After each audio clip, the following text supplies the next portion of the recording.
पण तो विद्यार्थ्यांच्या वेगवेगळ्या लढाया झालेल्या आहेत वेगवेगळ्या देशांमध्ये। तुम्हाला वाटतं या संदर्भात पुढे देश पातळीवरती या आंदोलनाचा परिणाम होईल?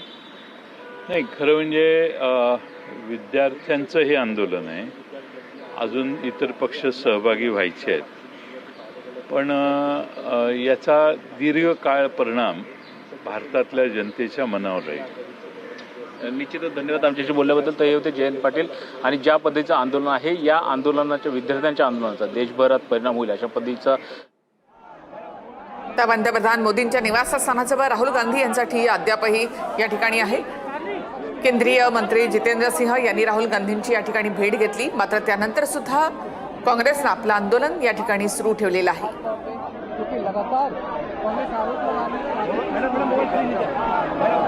गेल्या 25 दिवसांपासून सीजेपीचं आंदोलन सुरू आहे, मात्र केंद्र सरकारकडनं त्यांच्याशी अद्यापही कोणी चर्चेला गेले नाही। काल सीजेपीचं शिष्टमंडळ जेपी नड्डांना भेटलेलं होतं, मात्र त्यानंतर सुद्धा कोणतीही चर्चा या संदर्भात सरकारशी झालेली नाही।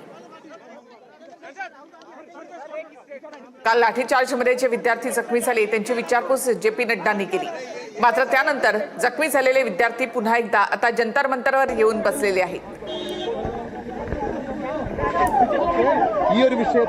केंद्रीय शिक्षण मंत्री धर्मेंद्र प्रधान यांच्या राजीनाम्याची मागणी तर करण्यात आलीच आहे, मात्र आता त्याचबरोबर विद्यार्थ्यांवर लाठीचार्ज करण्यात आल्यानंतर पंतप्रधान नरेंद्र मोदी, केंद्रीय गृहमंत्री अमित शहा यांच्या राजीनाम्याची मागणी सीजेपी आणि काँग्रेसनं केली आहे।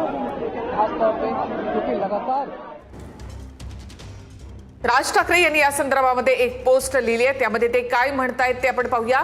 काल आंदोलकांवर बेफाम लाठीचार्ज झाला असं राज ठाकरे म्हणाले आहेत। हे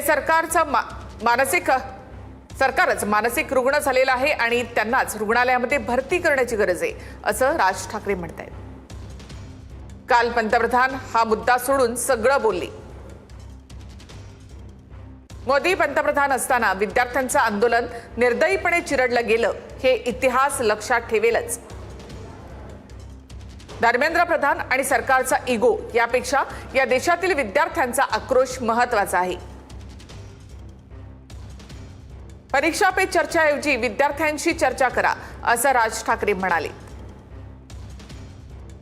प्रधानांचा राजीनामा घेणं सरकारला स्वतःचं अपयश वाटतं का? काल पंतप्रधान हा मुद्दा सोडून सगळं बोलले असं राज ठाकरे म्हणाले।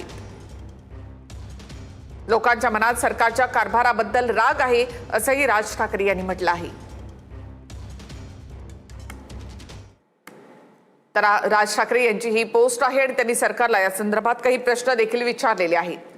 त्यानंतर आज काँग्रेस आक्रमक झाली असून काँग्रेसही रस्त्यावर उतरली आहे। राहुल गांधींच्या भेटीनंतर जितेंद्र सिंह आता अमित शहा यांना भेटणार आहेत। राहुल गांधी यांच्या ठिय्या आंदोलनानंतर आता जितेंद्र सिंह यांनी राहुल गांधींची भेट घेतली आणि त्यानंतर आता ते अमित शहा यांना देखील भेटणार आहेत। पंतप्रधान मोदींच्या निवासस्थानाच्या परिसरामध्ये राहुल गांधी यांचा ठिय्या आंदोलन सुरू आहे। इंडिया आघाडीचे खासदार देखील या आंदोलनामध्ये सहभागी झाले। स्वतः राहुल गांधी, प्रियांका गांधी खरगे देखील या आंदोलनामध्ये आहेत। राहुल गांधी यांच्या भेटीसाठी काही वेळापूर्वी केंद्रीय मंत्री जितेंद्र सिंह हे देखील आले होते। त्यानंतर आता राहुल गांधींची भेट घेतल्यानंतर ते केंद्रीय गृहमंत्री अमित शहा यांच्या भेटीसाठी गेले आहेत। राहुल गांधींनी जितेंद्र सिंह यांच्या समोर 5 मागण्या ठेवलेल्या आहेत। तर कोणत्या या 5 मागण्या आहेत ते देखील आपण पाहणार आहोत। मात्र जितेंद्र सिंह यांनी राहुल गांधी यांच्याशी जवळपास 1.5 तास चर्चा केली आणि त्यानंतर आता मंत्री जितेंद्र सिंह हे अमित शहा यांना भेटणार आहेत। राहुल गांधींनी 5 मागण्या समोर ठेवल्यात, त्या संदर्भामध्ये जितेंद्र सिंह अमित शहा यांची भेट घेतील आणि त्यांना त्यांच्यापर्यंत या मागण्या पोहोचवतील। गेल्या 1.5 तासापासून पंतप्रधान मोदींच्या निवासस्थानाजवळ राहुल गांधींसाठी हे आंदोलन सुरू आहे। स्वतः राहुल गांधी, प्रियांका गांधी खरगे त्याचबरोबर इंडिया आघाडीचे खासदारही आंदोलनामध्ये सहभागी झाले आहेत। सीजेपीच्या आंदोलनामध्ये काल संसदेवरच्या मोर्चात अनेक विद्यार्थ्यांवर लाठीचार्ज करण्यात आला। त्यानंतर आता काँग्रेस आक्रमक झाली। लोकसभा, राज्यसभेतही विरोधी पक्षांनी सरकारला जाब विचारला। राहुल गांधींनी जितेंद्र सिंह यांच्याकडे 5 मागण्या ठेवलेल्या आहेत। विद्यार्थ्यांच्या मागण्यांवर अधिवेशनामध्ये चर्चा करा असं राहुल गांधी यांनी म्हटलेलं आहे। लाठीचार्जची चौकशी करा ही दुसरी मागणी आहे राहुल गांधींची। राहुल गांधी यांनी जितेंद्र सिंह यांच्याकडे 5 मागण्या समोर ठेवल्यात. जितेंद्र सिंह या मागण्या घेऊन आता